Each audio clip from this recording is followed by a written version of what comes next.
be recorded back there? Just move over in front of the podium. Okay. Thank you. Okay. I started going to Cuba in 2009 on a cultural exchange through Foothill College, where I was taking courses in photography. And I've since then traveled to Cuba 7 times plus, and I'm going again this December. I find the country fascinating.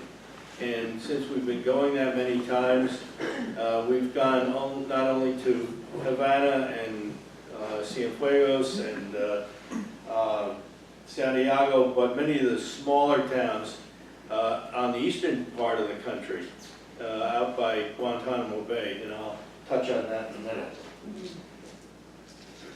First of all, where is Cuba? Well, Cuba's right at the end of Florida, as you can see here, and it's 90 miles offshore, which is really close.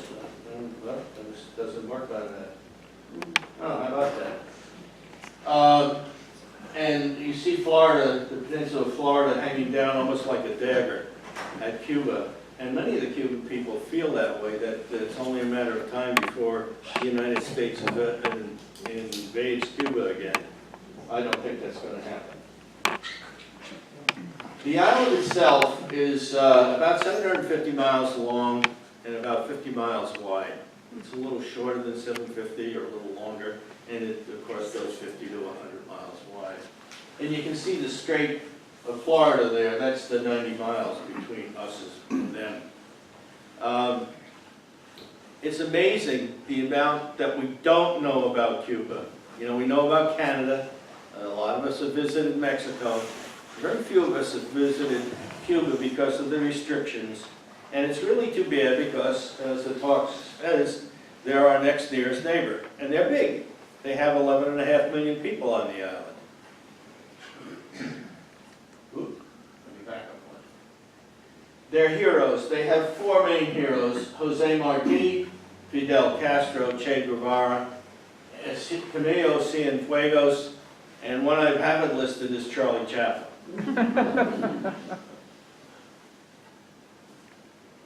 Jose Marti, you see his image around throughout the island. Jose, in the 1880s, formed a revolutionary group that threw off the yoke of Spain, if you will, and Cuba got its independence from Spain in the 1880s. Fidel, of course, you see him today. This is his bier and his monument in the National Cemetery, which is outside of Havana. And I'm sure that everybody has visited there, goes by and sees the change of the guard. It's quite a nice scene to visit. Che Guevara, of course, he's known as being revolutionary, whereas Fidel Castro was a lawyer. Che studied medicine for a while, but he wound up being pretty much just a revolutionary. Camilo Cienfuegos was part of the revolution, and he was part of the triumvirate of himself and Che and Fidel, and he was he is still today kind of thought of as the Cuban everyman. He was a very happy-go-lucky guy, very personable guy. People loved him, and during the revolution, or shortly after the revolution, he was killed in an airplane crash. The Cuban people say that the Americans shot him down. The American people say that the Cubans shot him down. Nobody really knows what happened, except that the plane went down and he died. That's the end of that story. Where did it go down? Somewhere along the coast. It went down the sea. Short history of the island or the country. Most of the building that you see in the cities was built between 1900 and 1959. The revolution occurred in 59, the embargo came in 1959, and that stopped all building. And as you go through Havana, you see a lot of old buildings that are falling down because nothing's been done to them since 1959. The revolution started in 1959. Russia supported Cuba, but they left in 1991 with the Russian Federation collapsing. And when they left, they took everything. They left some old trucks, they left buildings they built, and they left a couple of ratty old airplanes, which they still use for intra-island flights. There's something to fly on, anyway. The barter trade existence that they had with between Cuba and Russia went away. Preferred pricing for sugar, for instance, which was at that time Cuba's biggest crop, went away. Soft credit was gone, and any long-term agreements that the Russians had with Cuba, which just broke off like that. Cuba went through a rough time. Fidel told them, "We shall not starve." And what he did was he said to everybody, "Go out and plant a garden." And many did. Some of us are old enough to remember the Victory Gardens of the Second World War. And that's basically what these people did. They went out and planted their peas and their vegetables and whatnot so they could live. Now, one of the Cuban expats recently told me they were eating rats. Don't know whether that's true, but that's the story that I got. And then finally, Fidel died in 2016, and his legacy lives on, but it doesn't. You know, they still think of Fidel as a very strong influence in the country, which he certainly was, because he formed the revolution, and he is revered to this day. The economy today is such that the average salary is $20 to $30 a month. Okay, if you're a worker bee in Cuba, you make 20, maybe 30 bucks a month. And to give you some idea, a bag of cement is $7.75, paint is $6 a quart, sink is $27.25, window is $166, and a door is $65. And what I did is I converted from the Cuban currency to American. So you get an idea how much it would cost. And if you're really interested in this, on YouTube, there is a presentation by Miguel DiazCanel. It's called Havana, Past, Present, Future. Did you see this when you went down to Cuba? See what? This presentation by... No. Did you? No? Did you? No. We've seen it every time our group has gone down, so I could probably give this presentation. But the point is that Cubans in their job are paid $20 a month. Now, before everybody says, "Oh, that's a bad thing," most Cubans that I've met have 4 jobs. There's a lot of trade that goes on.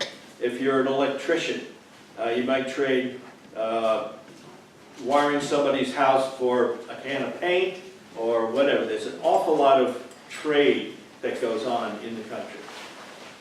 So the $20 is an official number, but a lot of unofficial stuff goes on down there.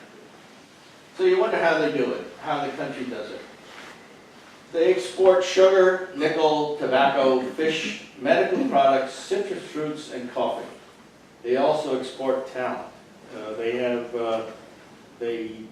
have talent professionals, doctors, dentists, baseball players, artists, any professional people. And one of the problems they have this is a two-edged sword.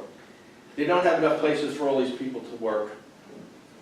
And a lot of these people leave the country and don't ever come back. So they have a brain drain, if you will. The biggest source of money coming in is remittance. And that's where people who have left the country send money back to the country and to their relatives. And it's quite common. When we go down there and we have our guides, for instance, in the tourist industry, we give them a tip at the end of the trip for their services. I mean, they're paid by the government and all that stuff. That money's divided amongst their family. So if they get a couple $100, that's not only theirs for their family, that goes to their cousins and their sisters and their brothers and their aunts and everybody. So it's distributed. So remittances and the tourist industry are probably the biggest industry.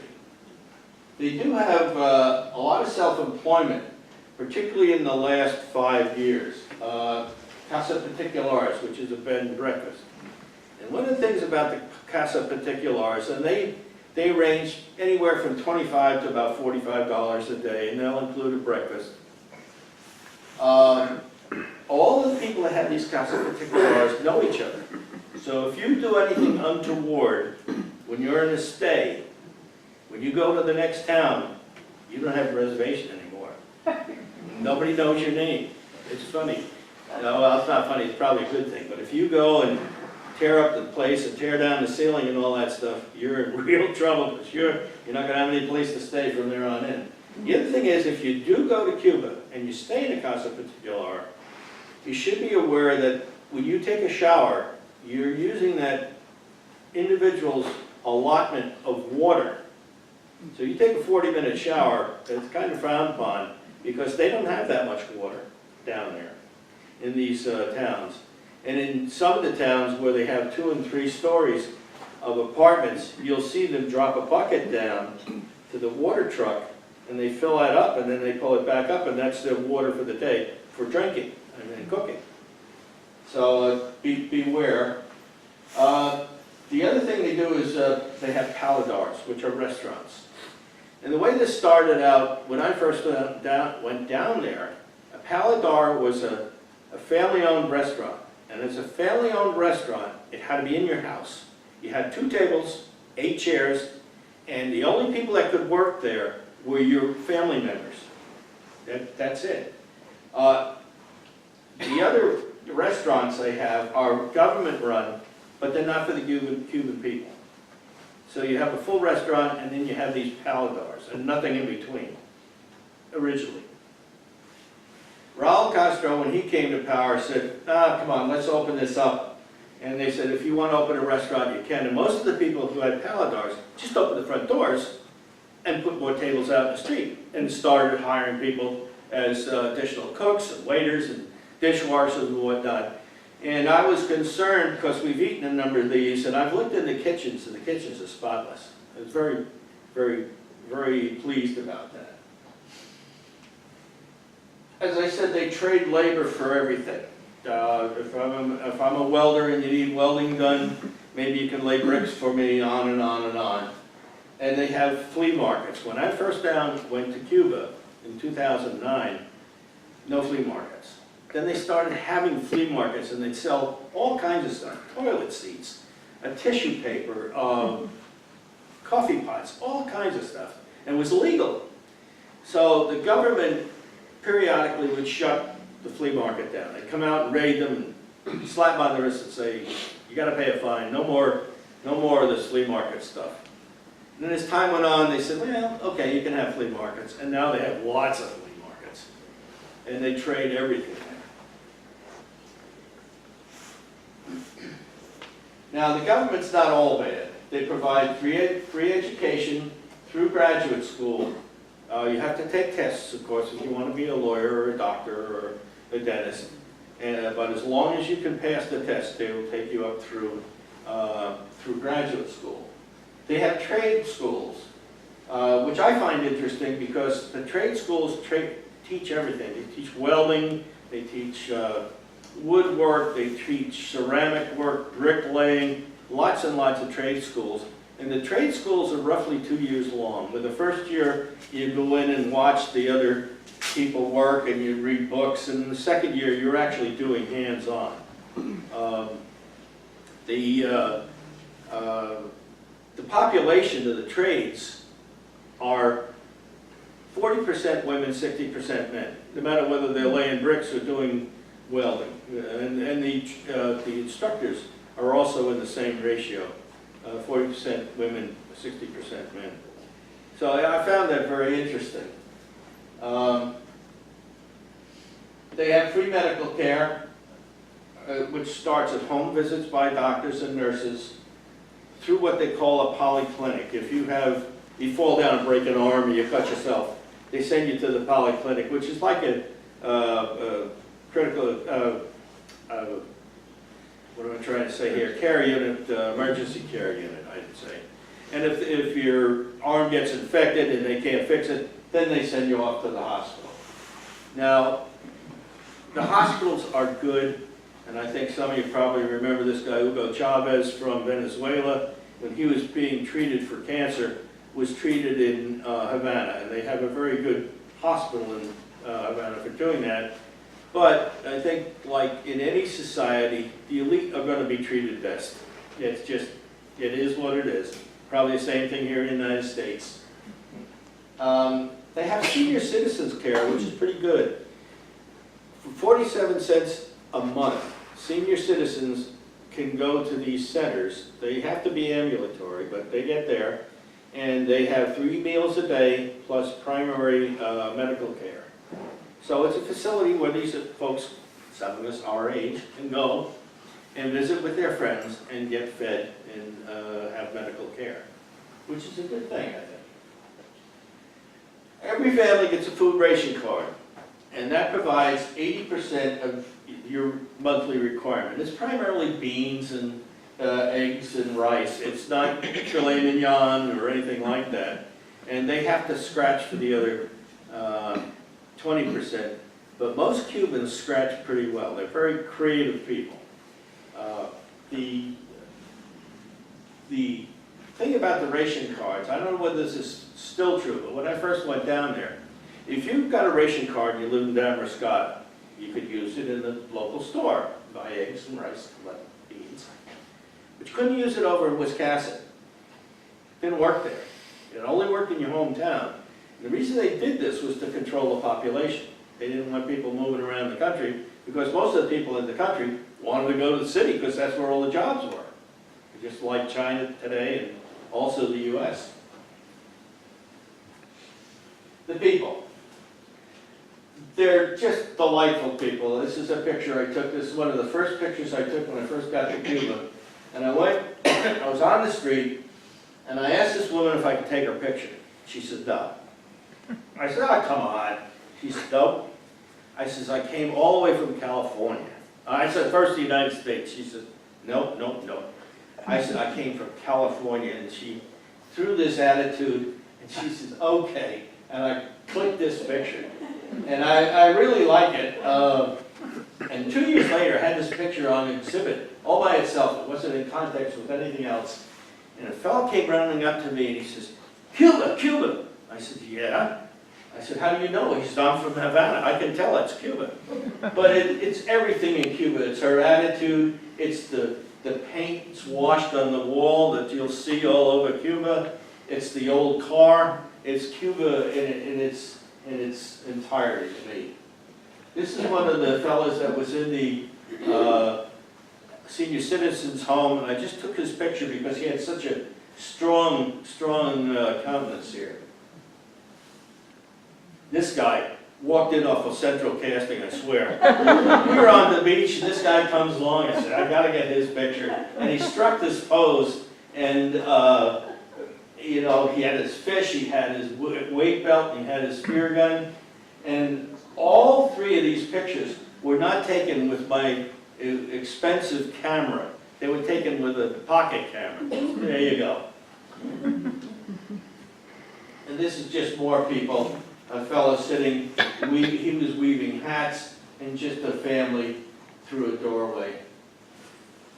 Some other people that we ran into, guy on the left ran the local barber school. And the guy on the right is a cowboy, and he was going to work. He had a saddle over his shoulder and his boots on, and he was walking up the hill to get his horse to go out to work for the day. So this is just the kind of folks that you see on a daily basis there.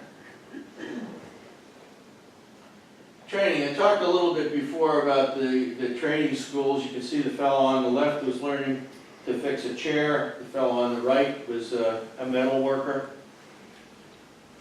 This picture here shows people who are masons who were laying bricks in the town square in Havana, one of the town squares in Havana. And if you look, you can see both men and women were on the team that was doing the work. This is back in the carpentry school, and they have in the upper left, well, here, I'll point, right there. They show all the different kinds of woodworking joints that they were making, lap joints, finger joints, dovetail joints, and they were all exhibited. When you go to Cuba, you see these cars, and they're all old American cars, certainly before the revolution. You see 57 Chevys, and the one on the right, I don't know what that is, but my question was, how do you do it? I mean, there is no auto supply stores down there. You can't go to Sherba's or Napa or any of these places. So I'm out on the street, and I speak no Spanish, none. I see these guys bent over the car, and I said, hey, how do you fix these cars? And they said in Spanish to me, what? I said, how do you fix the cars? We spoke for an hour, and they do it by trading. And this was a lot of hand gestures, you know. I said, well, what if you do if you need a carburetor? And they said, you find somebody with a carburetor, and you find out what they need. Did they need rebar? Did they need cinder blocks? Did they need paint? They need welding? And you trade. And there's a tremendous amount of trading that goes on with the car owners for parts. The only thing is, if you see a 57 Chevy, it may be a 57 Chevy on the outside, but on the inside it might have a Loda engine, which is an old Russian engine. It may have Mitsubishi brakes. It may have carburetors from a Harley Davidson. But they make it work. The Cuban people are tremendously creative. A point being, here's a fellow who's doing dent repair on the street. I mean, he had everything in it. He had his hammers, he had his dollies, he had his paint, he had his sandpapers, he had water, everything. Do it right there. There's none of take it in the shop. Fix it right then and there. It was really interesting. Housing.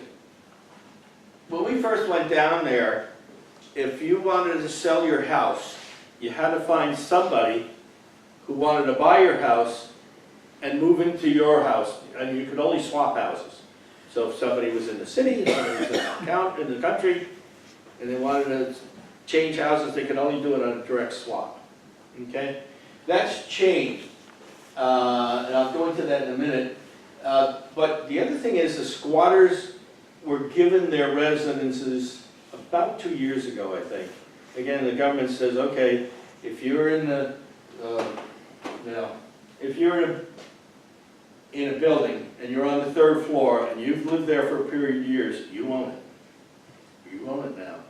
And then recently they said, okay, it's an open market, you're free to sell these things. And on Saturdays, on the Prado, which is like a parkway that runs through the center of Havana, people are running around with these signs, se vende, se vende, se vende, which means for sale. And there's hundreds of them selling these houses. The only thing is, they can only sell them to a Cuban. Well, the easy answer to that is, okay, I'll get married to a Cuban lady and I'll own a house. And I was told, no, you'll get married to the Cuban lady, you'll have the mortgage, and she'll have the house. So we didn't do that. Anyway. One of the issues is nobody owns a building. If you have a building with 3 layers in it, with people living on 3 different floors, the people on the 1st floor own their unit, people on the 2nd floor own their unit, people on the 3rd floor own their unit, nobody owns a building. Therefore, the building is in disrepair. The painting may not get done unless the guy on the 1st floor wants to paint his unit. And it's a hodgepodge, and they're trying to come to grips with this. I'll speak to that in a minute. And you can see here, there's 3 levels of building. One building that's in better shape than the one on the left. In the background is in better shape than the one on the right. And typically this is what a unit would look like in Havana, where they have a patio or a deck, and they put flowers out there, they put their dogs out there, they put everything out there. They don't have air conditioning in Cuba, except in the hotels. So people that live in these houses, the people living on the top floor, they're called barbecues because it's so hot in the summer. And as a result, when it's hot, people come out of their houses and they sit on the streets, which is a good thing because everybody knows everybody else. So it's pretty safe. I've never felt unsafe in Cuba at all. And we were watched. I know we were watched by government officials with a couple of incidents during my first trip and during my last trip. We went where we weren't supposed to go. We lost track of our guide, and the guy stepped out of the doorway and said, "You don't belong here. Where is your guide?" And we said, "Well, he's a couple blocks over." And he marched us back to our guide, and he lit into the guide about these people are your responsibility. You're not allowed to let them wander around. Now, that was the first trip in 2009. And I was there last year. We had an incident where one of the people on the trip and myself were walking along the street, and there was an individual that had problems. Actually, he was mentally disturbed. And we were walking along, and this fellow was walking along, and I said, "Oh boy, we're going to meet in the next block or so." And just about the time we got about 20 yards away from meeting, another fellow stepped up. And if he walked through that door today, I'd recognize him. He's a big guy. He had a rust orange t-shirt on and wore glasses. And he said a couple of words to this fellow that was acting out, and the fellow that was acting out just went away. He just disappeared. I said, "Ooh, we're being watched." And that's not uncommon. The other thing, I'll just throw this vignette in. I do drone photography as well as other photography. And before the trip last year, I wanted to bring my drone. So I went online and said, "Can I bring my drone to Cuba?" The answer was, "Yes, you can bring your drone to Cuba, but you can't take it home." All right. That means they're going to confiscate my drone. I don't think I'll bring it down there with me.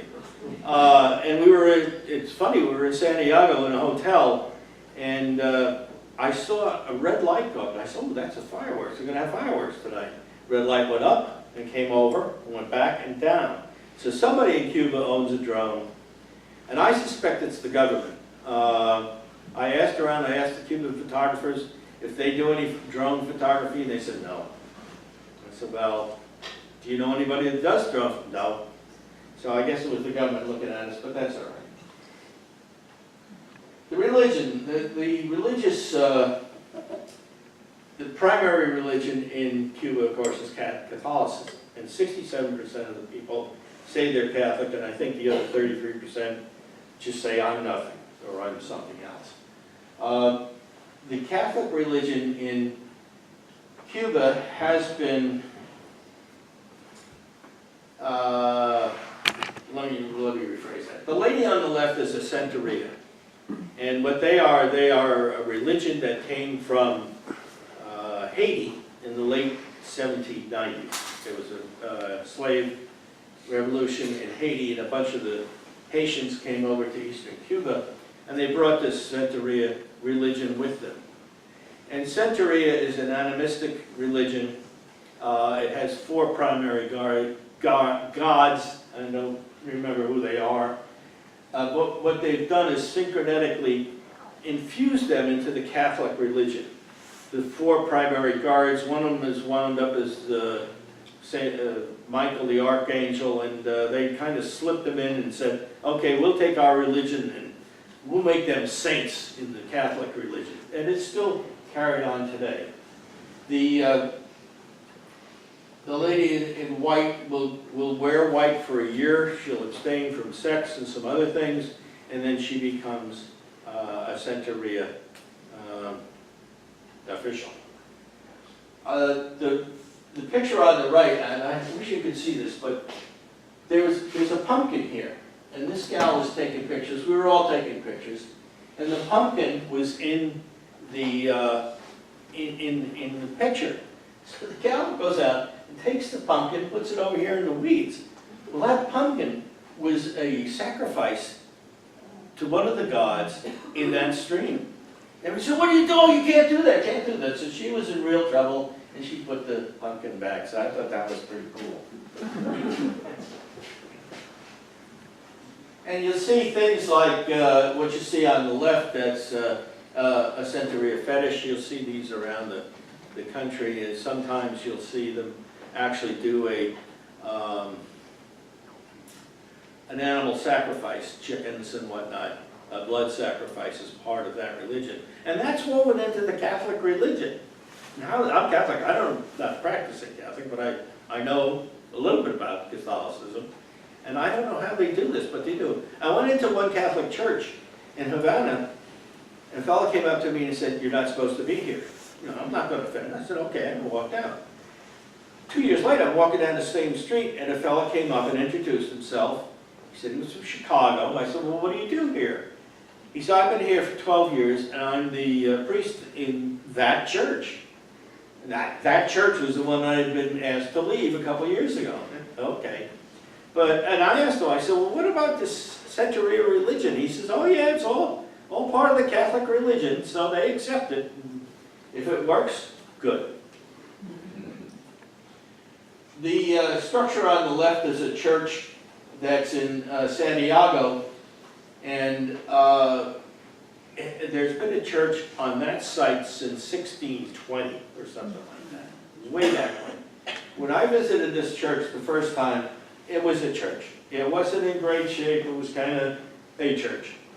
The Pope has visited since, and he's visited Santiago, and they cleaned this church up, and it is beautiful. You get to go ever to Cuba, and I hope you all can go to Cuba. It's a fascinating place. Visit the church, it's unbelievable.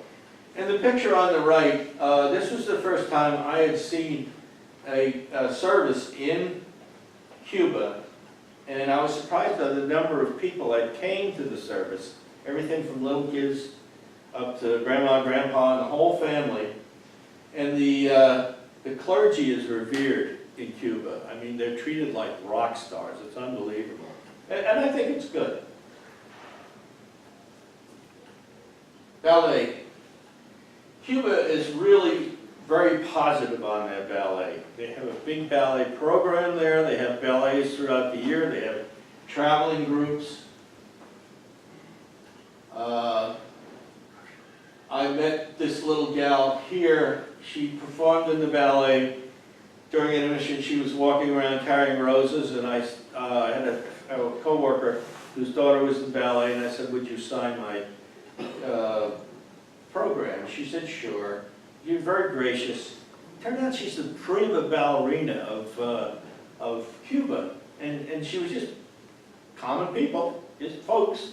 I was very impressed with that, and I'm going to talk a little bit more about how they treat their celebrities versus how they treat our celebrities if they go there. But Beyonce went there, and she was mobbed. I mean, the prima ballerina, that's just one of the folks. They have ballet schools throughout the island, and the further on down the pecking order you go, some of the students have to do their own maintenance of their shoes and their costumes, etc., etc. And they have ballet moms, just like we have soccer moms. Their moms take the kids to ballet, and you can see in this one on the right, they dress them up and take care of their makeup and whatnot. So it was good to see that. It's a fascinating thing.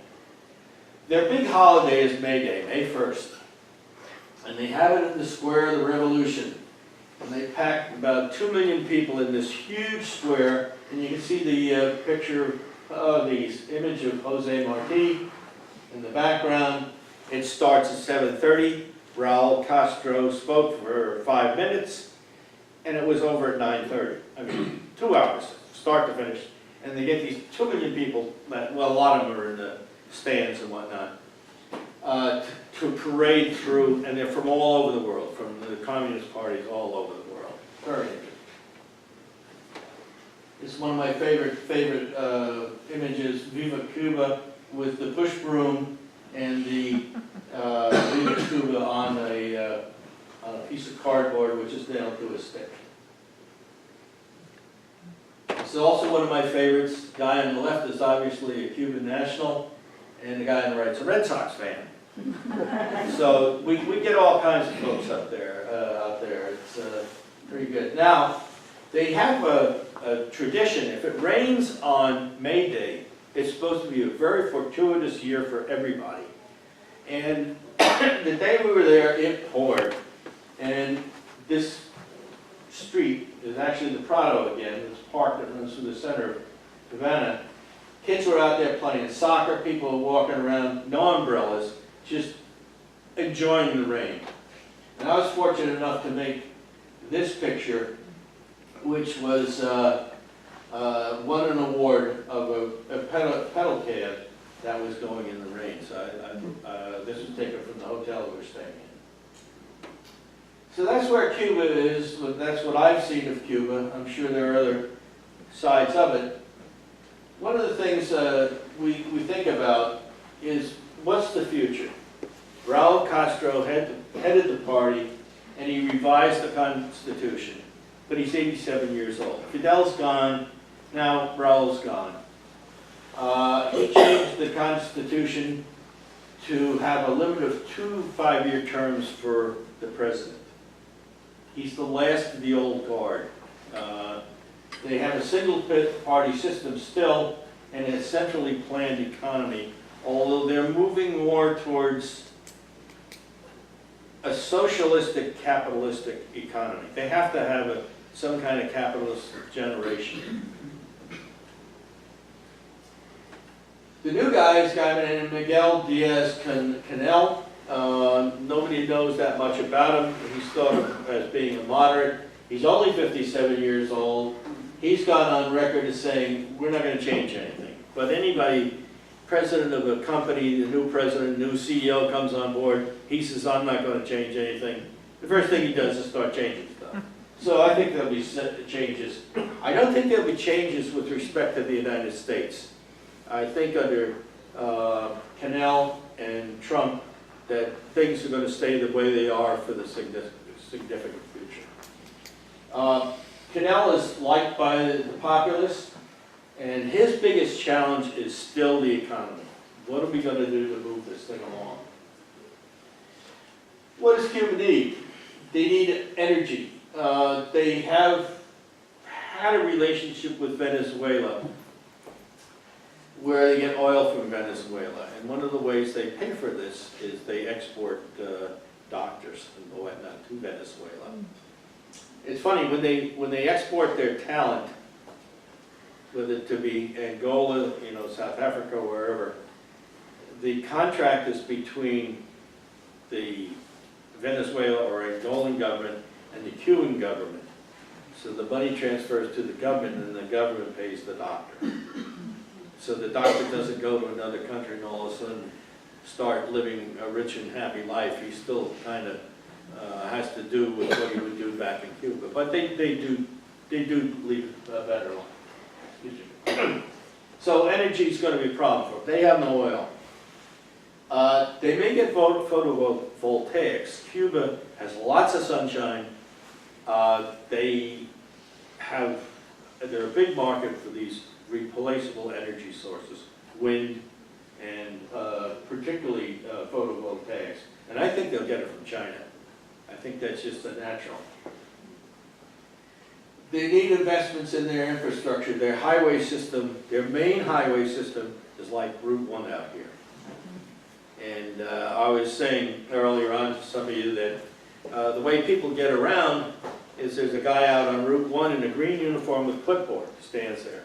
The car comes along, it stops the car, and there's maybe 2 people in the front, 2 seats in the back. He says, where are you going?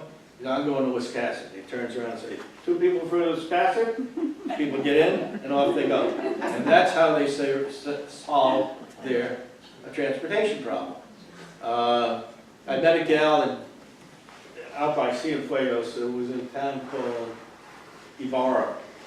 And she lived 15 miles out of town, and she was in charge of tourism or something like that in Ibarra. I said, how do you get to work every day? She says, I commute with a hitchhike. Okay. And she had a uniform all dressed up. That's why they did it.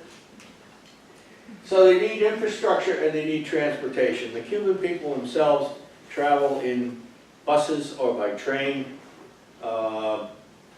Tourists go by air-conditioned bus and by, that's pretty much it, air-conditioned bus.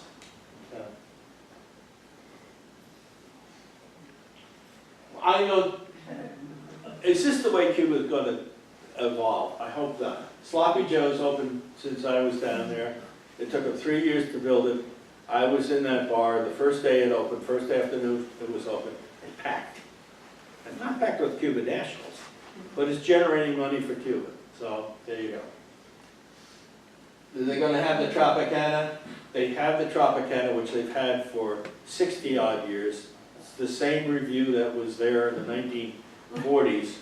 One of the things they're concerned about is will Cuba turn to be back what it was in the 40s and 50s, which was Meyer Lansky and that bunch doing bad things to people. And they don't want to do that.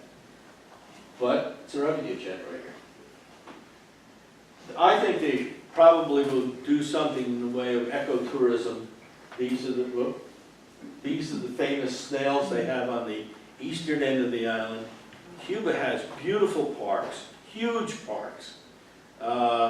They're kind of rustic, but they have all kinds of animals and birds, fish, and of course these snails. And this frog was my roommate one night, and he's probably as big as my fist. And he came in through the door. It was raining. And the reason I have him here is because they have these kind of animals and critters for people who are into ecotourism to visit. I mean, they could certainly put a model together similar to the one that's in Costa Rica, at least as a start to encourage people to visit the island. Most of the visitors come from Europe. Certainly visitors come from Canada. A certain number come from the States, and others are from South America. I want to spend a minute on the photographers of the revolution. The first one is Bert Glynn. Bert was a reporter for the New York Times, and on New Year's Eve, 1958, he heard about the revolution. He borrowed $1,000, flew to Cuba, and photographed the beginnings of the revolution and the maestras, which were what those people were called, and eventually wrote a book, Cuba 1959, speaking about the very beginnings of the revolution. Prefecto Romero is called a peasant photographer because he wasn't from the city, he was from the country. And he became friendly with Fidel, and as Fidel moved across the country into Havana, Prefecto went with him and took pictures of them when they were in the country. The next four guys, Salas, Fernandez, Figueroa, and Corda, were fashion photographers in Havana at the time of the revolution. And there was a fifth fellow, whose name I can't remember, who gathered these guys together and said, listen, there's a real revolution. You better start taking pictures of it. And they did. And Corda is the one that recorded the picture of Che Guevara that everybody sees. It was his famous. And he doesn't own that picture. The state owns all of these pictures. The last guy on the list is Alex Castro, who I met on one of the trips, and I met him under kind of funny circumstances. As those of you know that have been there, it gets long. When it's time to come home, it's really time to come home. You're tired, you know, you don't have any clean underwear anymore, and you don't want to, I can't speak Spanish, I want to talk to Americans, I want to eat a hamburger, whatever. And that was how it was on Friday afternoon, just before we're coming home, and our tour leader said, you got to get on the bus, we have a special event. I said, no, I'm dying, you're killing me, I'm not going. No. He's Bob, you got to go, nobody else wants to go. So the 12 that were on the tour, only 5 of us went. They didn't tell us where we're going. So we drive about 20 minutes outside of Havana, I'm thinking, oh God, not another lecture. And we get, and they said, you're going to meet Alex Castro, who was Fidel's son. Ooh, okay. So come into this room, and there's this guy there, and he's huge. Alex Castro is probably 6'8", 6'6", 6'8", probably weighs 280 pounds, just a bear of a man. And a very nice guy, very gentle. And he was there and his wife. His wife speaks English, he doesn't, but we had an interpreter. So, introductions go around, and this, that, and the other thing. What are you doing with your life, Alex? He says, well, I'm documenting my father's final years. That was what he was doing. And okay, so the conversation is lagging and lagging and lagging. I finally said, are you a baseball fan? It opened up. It turns out he's a baseball freak. And he says, yes, I am. And I said, Industrialis? He said, oh yeah, now that's the Havana baseball team. And he knows all the players and all that stuff. And we spent the next hour and a half talking to him about life in general, his life. And I asked him a question. I said, well, when you're not documenting your father's life, what do you do? He said, I'm a street photographer. So, okay. I said, do you have any problem with your entourage? He said, what entourage? I said, well, you're the president's son. You just can't walk around in the streets unprotected. He said, what do you mean? Now, he's a big guy, he can protect himself, but you know, if it was Chelsea Clinton, she'd have 2 guys in front, 2 guys inside, 2 guys behind her, as Secret Service people taking care of her. Not Fidel, not Alex, nor his sister. They have free reign of the city, and they walk around and like the prima ballerina, they're just folks. So that to me was really interesting, and he's a really interesting guy. And that kind of concludes my presentation. I thank you all for coming on such a miserable day. I hope you all get a chance to go to Cuba. If it comes around, go. And I'm sure those of you that have been would agree. There's so much to see there. There's so much fabric. And the people are just great. Thank you.